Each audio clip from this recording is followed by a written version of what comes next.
राम जय जय श्री राम। सुनि समुझई जन मुदित मन, मन जयति अनुराग।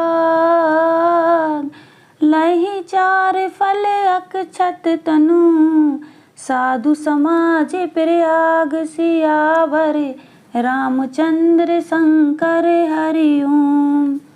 जो मनुष्य इस संत समाज रूपी तीर्थ राज का प्रभाव प्रसन्न मन से सुनते और समझते हैं और फिर अत्यंत प्रेम पूर्वक इसमें गोते लगाते हैं, वे इस शरीर के रहते ही धर्म अर्थ काम मोक्ष चारों फल पा जाते हैं।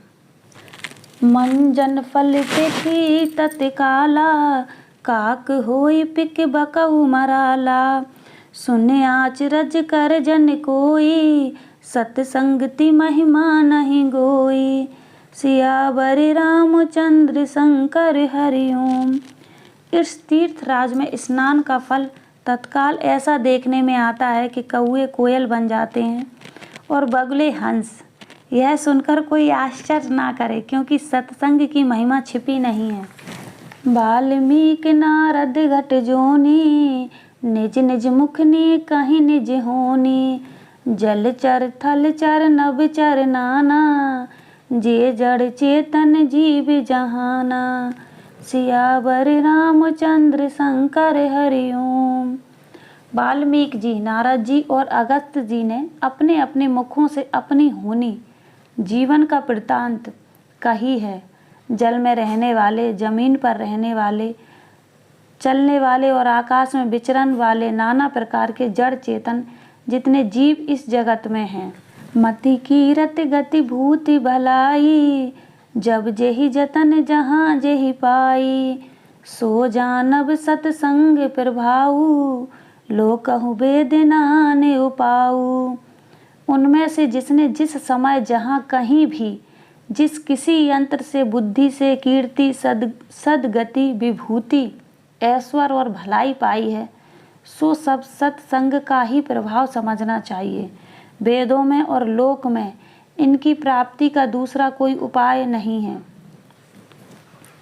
बिनु सत्संग विवेक न होई, राम कृपा बिनु सुलभ न सोई। सत्संगत मुद मंगल मूला, सोई फल सिद्धि सब साधन फूला। सियावर रामचंद्र शंकर हरि ओम। सत्संग के बिना विवेक नहीं होता और श्री राम जी की कृपा के बिना वह सत्संग सहज में मिलता है, सहज में मिलता नहीं। सत्संगति आनंद और कल्याण की जड़ है। सत्संग की सिद्धि प्राप्ति ही फल है और सब साधन तो फूल हैं। सट सुधरहि सत्संगति पाई, पारस परस कुधाति सुहाई।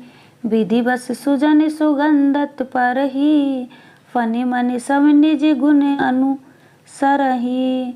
सियावर रामचंद्र शंकर हरि ओम।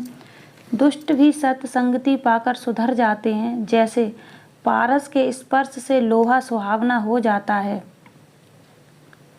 सुंदर सोना बन जाता है। किंतु देवयोग से यदि कभी सज्जन कुसंगति में पड़ जाते हैं तो वे वहाँ भी सांप की मणि के समान अपने गुणों का ही अनुसरण करते हैं। अर्थात जिस प्रकार सांप का संस्पर्श पाकर भी मणि उसके विष को ग्रहण नहीं करती तथा सहज गुण प्रकाश को नहीं छोड़ती, उसी प्रकार साधु पुरुष दुष्टों के संगम में रह के भी दूसरों को प्रकाश ही देते हैं। दुष्टों का उन पर कोई प्रभाव नहीं पड़ता है। विधि हरि कवि को बिंदवानी, कहत साधु महिमा सकुचानी। सो मोसन कहीं जाते न कैसे, साक बनिक मनि गुण गण जैसे।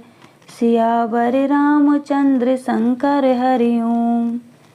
ब्रह्मा विष्णु शिव कवि और पंडितों की वाणी में भी संत महिमा का वर्णन करने में सकुचाती है। वह मुझसे किस प्रकार नहीं कही जाती, जैसे साग तरकारी बेचने वालों से मणियों के गुण समूह नहीं कहे जा सके। बंदउ संत समान चित, हित अनहित नहीं कोई। अंजलिगत शुभ सुमन जिम सम सुगंध कर दो सियावर रामचंद्र शंकर हरि ओम। मैं संतों को प्रणाम करती हूँ जिनके चित्त में समता है, जिनका कोई मित्र है और ना शत्रु। जैसे आलिंगन में रखे हुए सुंदर फूल, जिस हाथ ने फूलों को तोड़ा और जिसने उनको रखा, उन दोनों ही हाथों को समान रूप से सुगंधित करते हैं। वैसे ही संत शत्रु और मित्र दोनों का ही समान रूप से कल्याण करते हैं।